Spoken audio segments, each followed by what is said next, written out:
here you're going to learn how to use a graduated pipette. These are really good for getting very fine volume measurements. So this part is separate from this part. You can get different kinds of these. This is our smallest, most precise one because it will do 1/100th of a milliliter. For instance,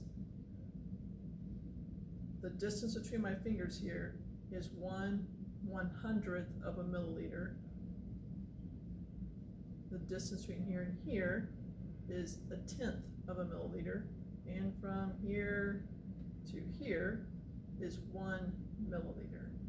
Okay. So this end here gets just pushed into the bottom, and you can use these either way. This is one of the few devices that is pretty comfortable right or left-handed, but you will need to put your thumb on the thumb wheel, and as you roll your thumb down, liquid will come up into there if you have it snug enough. There we go. You can go past your measurements. Do not try to get it up into the device. I then bring it up to eye level so I can get it exactly meniscus at 0.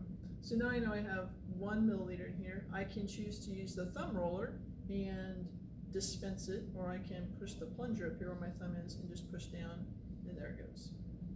So again, thumb roll down, I go past my line, I back up to my line, to the meniscus. That's close. And if I want, I can use the thumb roller and roll it back down. That's how we do a graduated pipette.